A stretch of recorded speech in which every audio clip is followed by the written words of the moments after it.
இப்போ நாம சுவையான பிரெட் ஆம்லேட் சிக்கன் ரோல் செய்யலாம். ஒரு டிஃப்ரெண்ட்டான ஒரு டிஷ்ஷு நல்லாயிருக்கும். இதுக்கு வந்து நான் 3 முட்டை ஆம்லேட்டுக்கு 3 முட்டை ஸ்டஃபிங்க்கு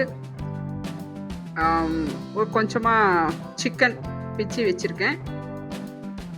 இப்போ வந்து ப்ரெட்டை வந்து சுற்றி இருக்கிற அந்த பிளாக் பகுதி எல்லாமே மெரூனாக இருக்கிறதெல்லாம் கட் பண்ணி எடுத்துக்கலாம்.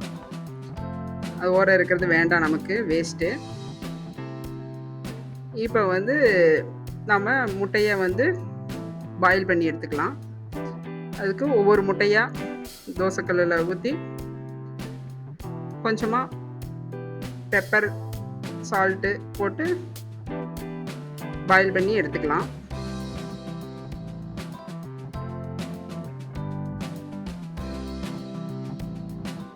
ஃபுல் பாயிலாக அப்படியே பாயில் பண்ணிக்கலாம். ப்ரெட்டை வந்து நீங்கள் ரொம்ப வரவரன்னு இருந்ததுன்னா தண்ணியில் நனைச்சி நல்லா ட்ரையாக புழிஞ்சி இந்த மாதிரி அந்த உருட்டுற கல்லில் இந்த உருட்டுற கல்லில் தேய்ச்சிக்கலாம். அப்படி இல்லை அப்படின்னா நான் எனது ப்ரெட்டு சாஃப்டாக இருக்கிறதுனால நான் அப்படியே ரோல் பண்ணுறேன். ப்ரெட்டு ரொம்ப வரவரன்னு இருந்தால் நீங்கள் அந்த மாதிரி பண்ணிக்கோங்க. இப்போ எக்கு வந்து பாயில் பண்ணி வச்சுருக்கிறத 2ஆக பிரித்து ஒவ்வொரு ஸ்லைஸ்லேயும் வச்சிடலாம். ஃபுல்லாக வச்சா வெளியே தெரியும், அதுக்காக ஒவ்வொன்றையும் தனித்தனியாக இது பண்ணி வச்சுக்கலாம். தண்ணியில் நினச்சி புழிஞ்சிக்கிட்டிங்கன்னா அந்த ப்ரெட்டு வந்து ரொம்ப சாஃப்டாக இருக்கும். ஆனால் ட்ரையாக புழிஞ்சிடணும்.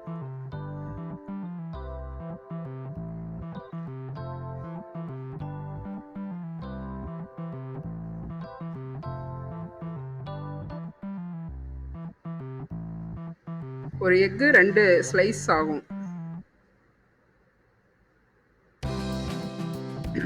இப்போ இது மேலே சிக்கன் வந்து கிரேவியில் இருந்து எடுத்து அந்த சிக்கனை பிச்சு சின்ன சின்ன பீஸாக வச்சுருக்கேன். அதை வந்து கொஞ்சம் ஒவ்வொரு ஸ்பூன் எடுத்து மேலே ஒவ்வொரு ஸ்லைஸ் மேலே வைக்கலாம். நீங்கள் வேணுன்னா இதில் சீஸ் வச்சுக்கலாம், தக்காளி கட் பண்ணி வச்சுக்கலாம், ஆனியன் கட் பண்ணி வச்சுக்கலாம், குடமிளகாய் எது வேணால் வெஜ்ஜாக கூட நீங்கள் யூஸ் பண்ணிக்கலாம். இது நான்வெஜ்ஜாக செய்யணுங்கிறது அவசியம் இல்லை. வெஜ்ஜை கூட வச்சு எது வேணாலும் உள்ள டப்பிங் கொடுக்கலாம்.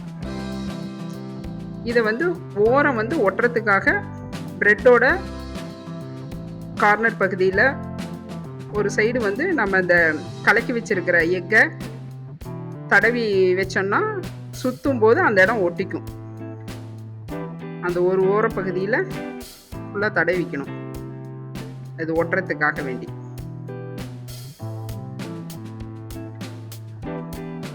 இப்போ வந்து ஒவ்வொரு ப்ரெட்டை அப்படியே ரோல் பண்ணணும். ஒவ்வொரு ஸ்லைஸாக அப்படியே ரோல் பண்ணணும். பிஞ்சு வரும் பார்த்து. நீங்கள் ப்ரெட்டை தண்ணியில் நினச்சிக்கிட்டிங்கன்னா இந்த மாதிரி கொஞ்சம் பிய்யாது, நான் நினைக்காதனால அப்படி.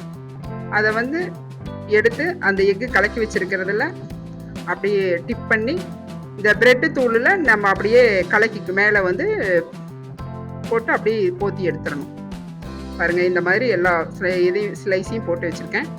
இப்போ ஒரு கடாயில் எடுத்து நம்ம வந்து ஆயில் விட்டு இந்த ரோலை அப்படியே ஃபுல்லாக சுட்டு எடுக்க வேண்டியதுதான்.